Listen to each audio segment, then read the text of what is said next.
Good evening. Chris Hayes has a well-deserved night off, so this is a special edition of Inside with Jen Psaki. The biggest danger to the world in 2024 is Donald Trump. Not war, not a pandemic, not climate change, the former president and leading Republican candidate. He's the biggest danger. And don't take my word for it. I've said versions of this before. That's according to The Economist. In recent days, the former president elevated a call to arrest the judge and prosecutor in his New York fraud case, vowed to put his perceived enemies in a mental institution, and compared his political opponents to, quote, vermin. And what is really frightening is that his language is clearly intentional. On Saturday afternoon, Donald Trump posted this Veterans Day message, pledging to, quote, root out the communists, Marxists, fascists, and radical left thugs that live like vermin within the confines of our country. That was a post, a written post.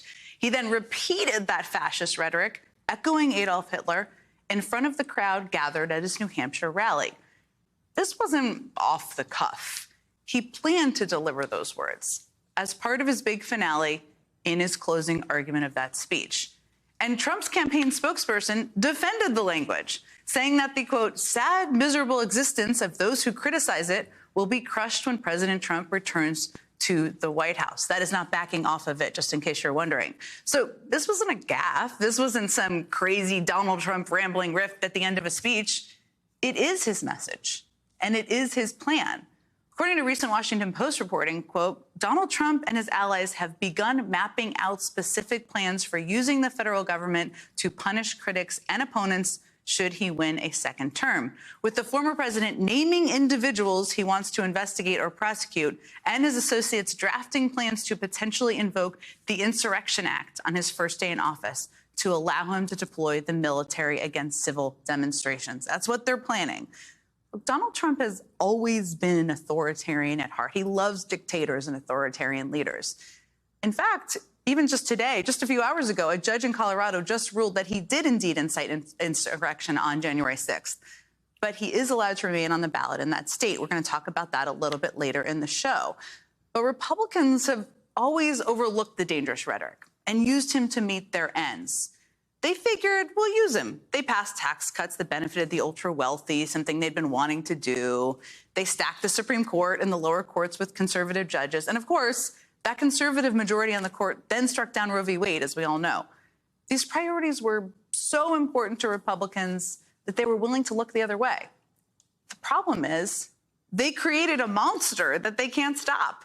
And lots of Republicans are deciding they kind of like the way the monster does things. Right now, we're watching more and more Republicans embrace those anti-democratic values.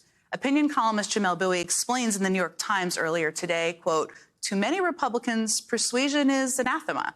There is no use making an argument since you might lose. Instead, the game is to create a system in which heads or tails, you always win. I'm going to talk to Jamelle later about that in the show.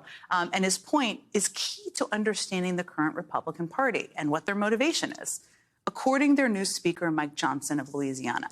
Now, at first blush, it may not seem like he has much in common with Donald Trump. After all, the speaker is a deeply religious conservative in a covenant marriage with a penchant for nerdy glasses as well. And Donald Trump as well, Donald Trump. But if you listen carefully to Speaker Johnson, you may hear some familiar themes. The only question is God going to allow our nation to enter a time of judgment for our collective sins, which his mercy and grace have held back for some time?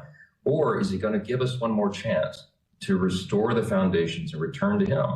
We will not be able to do it without the Lord's help, because the flesh is, and the mistrust and the sin and everything is so great here that this is going to have to bring people to their knees. And I believe God is about to do something. See, Mike Johnson and Donald Trump, the leaders of the Republican Party, both talk about America as this very dark place that needs to be purged of sin, in Johnson's words, or purged of vermin if you're talking in Donald Trump's words. But those words are really catch-alls for anyone who challenges their view of the world. Anyone defending the rights of women to have an abortion, or anyone in the LGBTQ community, or immigrants, really anyone who doesn't look like them, or vote for them, or believe what they do. It doesn't matter that Donald Trump sees this through the prism of self-preservation, and Mike Johnson, I guess, sees it as his biblical calling. Their goals are the same: to root out dissent and the other, any other. It all has the makings of basically an authoritarian meets zealot buddy movie that really no one needs in this country. And if Donald Trump is elected next year, these two men would basically be running the country. So what can we do to stop that from happening? How can Democrats make the argument that Trump and Johnson's anti-democratic vision of America is not the way forward?